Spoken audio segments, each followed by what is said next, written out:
Assalamualaikum. Saya akan mempresentasikan hasil tugas UTS saya mengenai model psikologi kesehatan yang berjudul Perilaku Ketidakpatuhan Protokol COVID-19 ditinjau dengan Precaution Adoption Process Model atau PAPM. Saya Anissa Denisti Dewi dengan NIM S300 2013.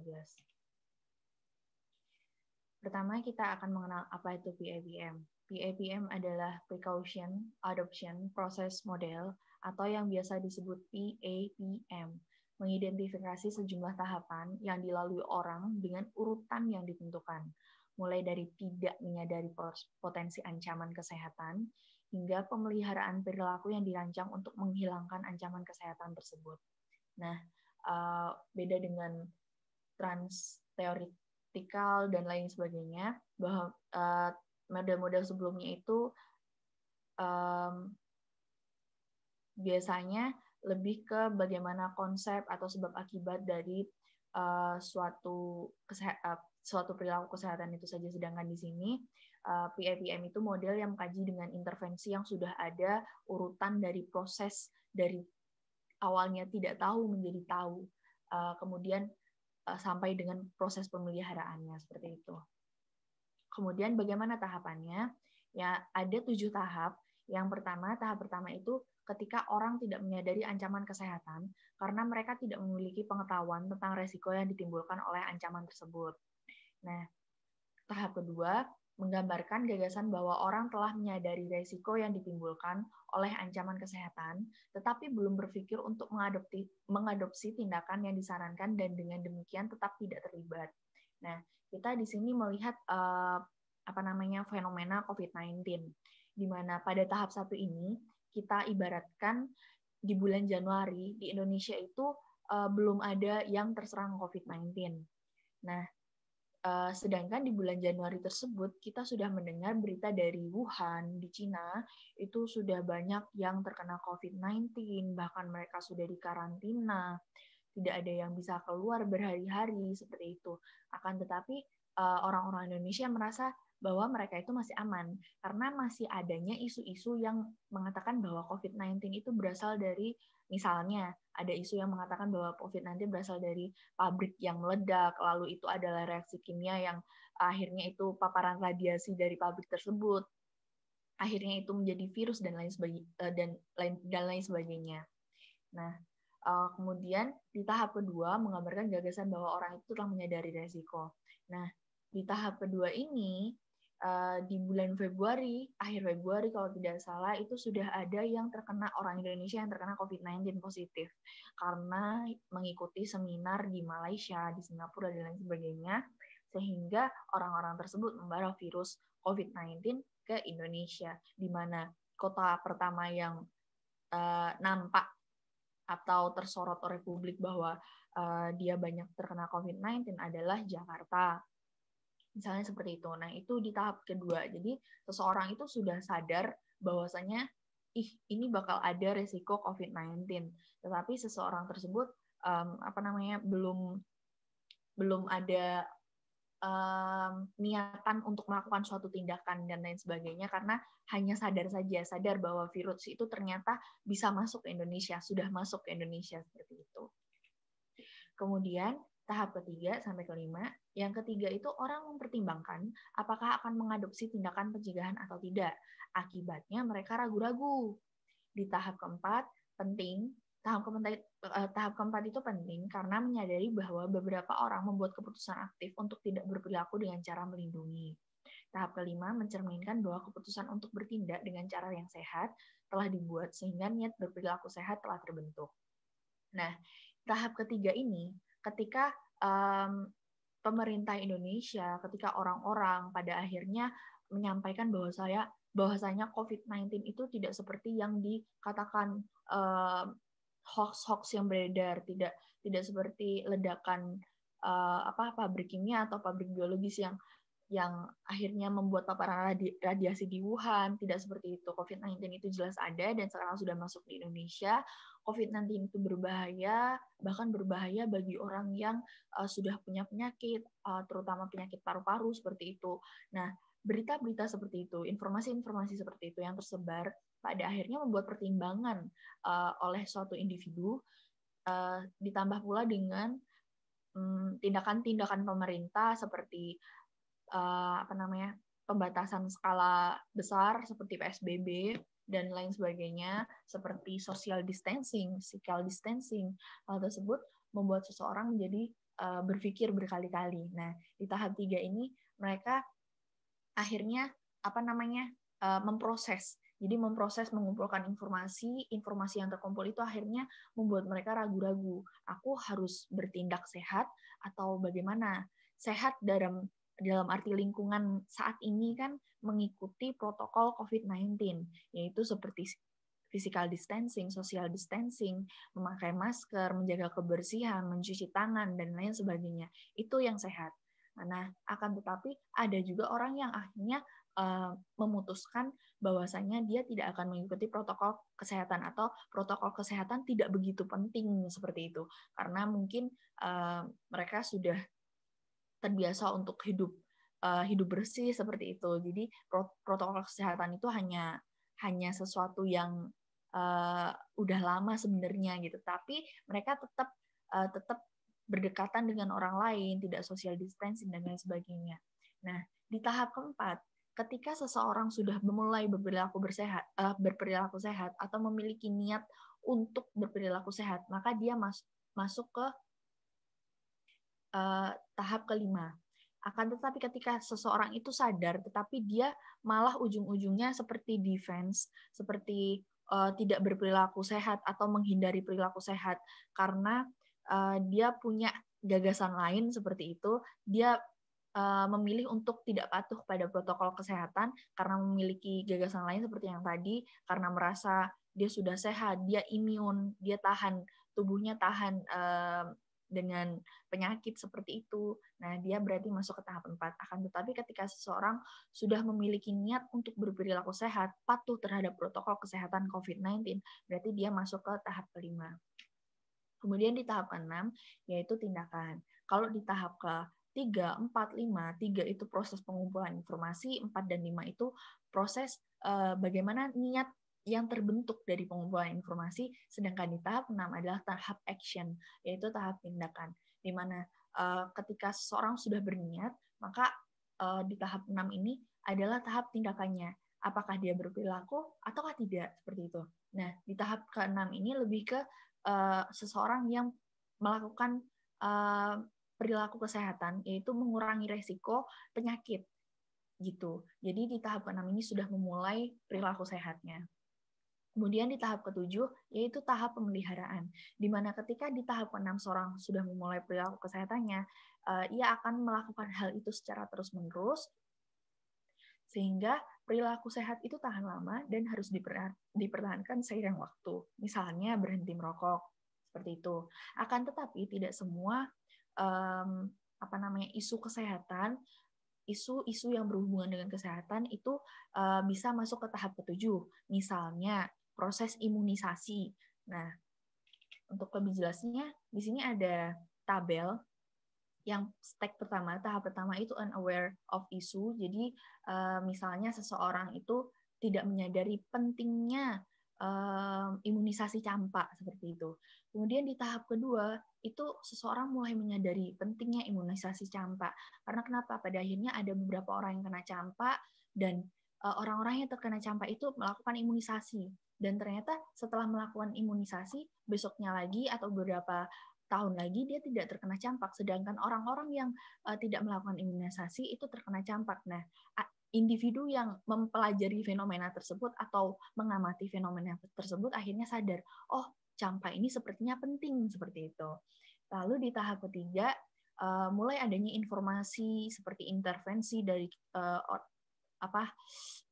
dunia kedokteran, intervensi dari pemerintah, intervensi dari ahli-ahli yang menyatakan bahwa imunisasi campak itu penting, apalagi untuk bayi.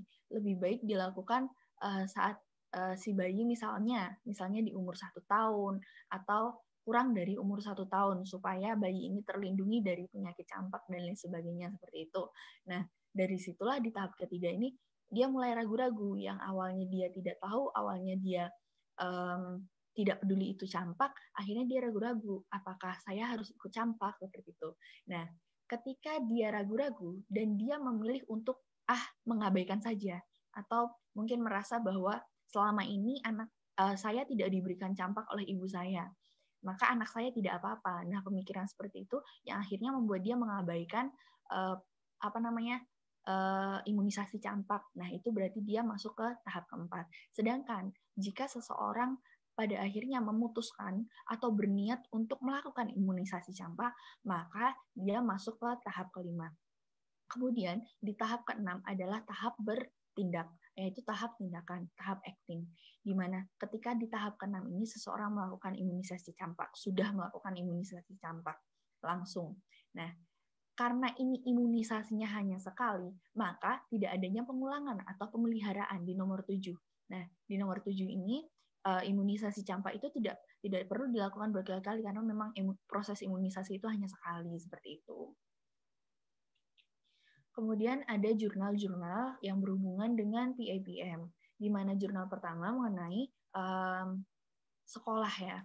PAPM itu dapat digunakan dalam berbagai macam perilaku kesehatan.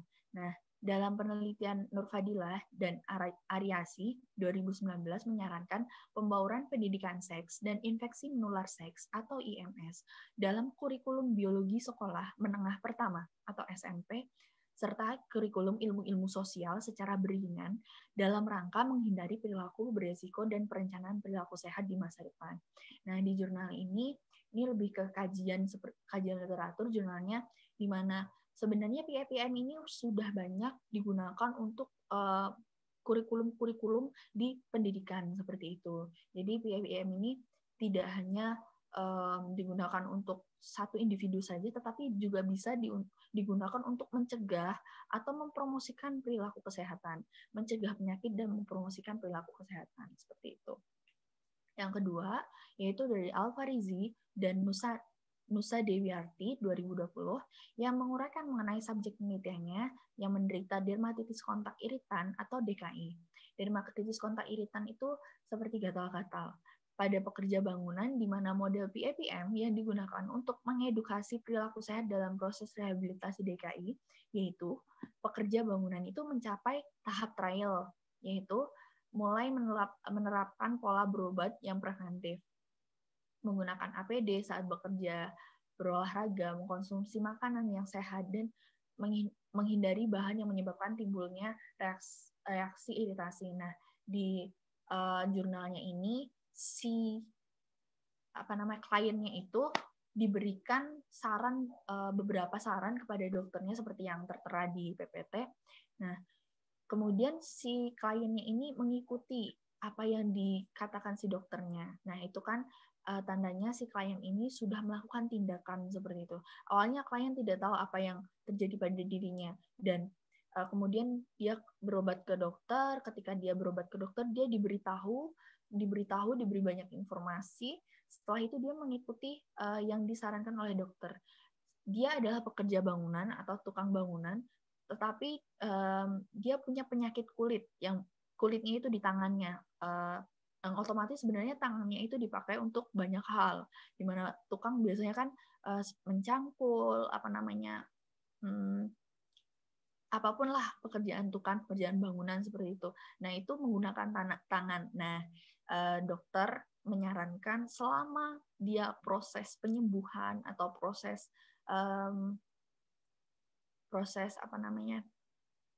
rehabilitasi seperti itu, dia diminta untuk memakai APD dan lain sebagainya. Bahkan dia diminta untuk menjaga pola makan, pola tidur seperti itu. Kemudian di jurnal ketiga, ada PAPM juga digunakan dalam usaha meningkatkan pengambilan keputusan screening kanker serviks sebagai usaha pencegahan penyakit kanker serviks oleh Fitnyawati, Hermayanti, dan Kurniawan 2020.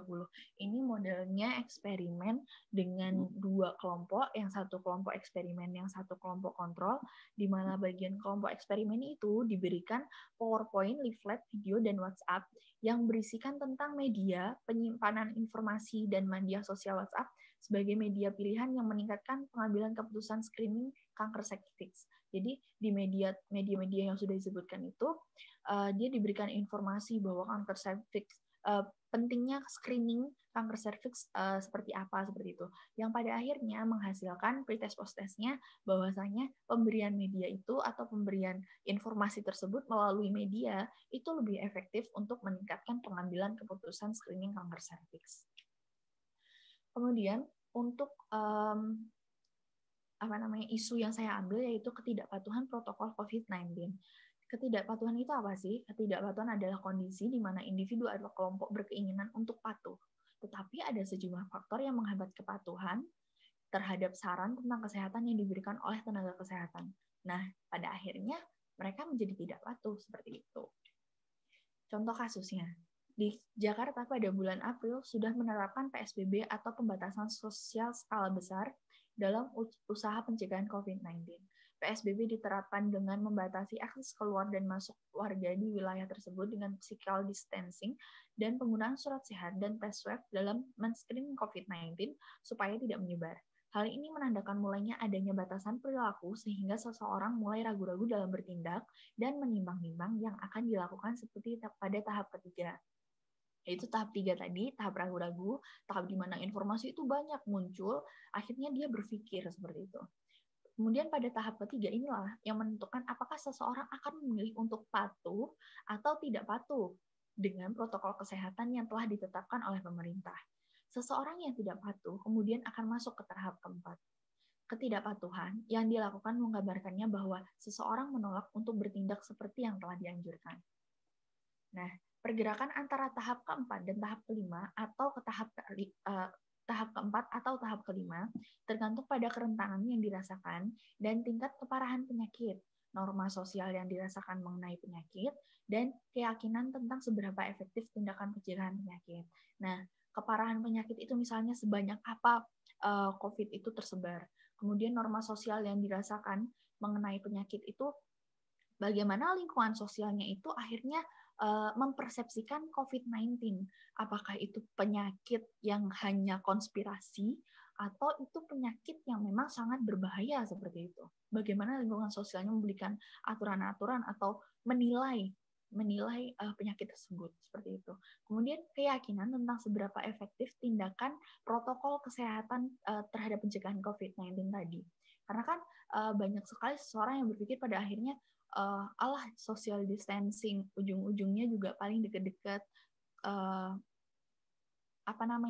percuma gitu social distancingnya. Kalau mau social distancing ya di rumah aja gitu. Tapi kita butuh kesehatan, kita butuh makan, kita butuh bekerja, kita butuh uang seperti itu.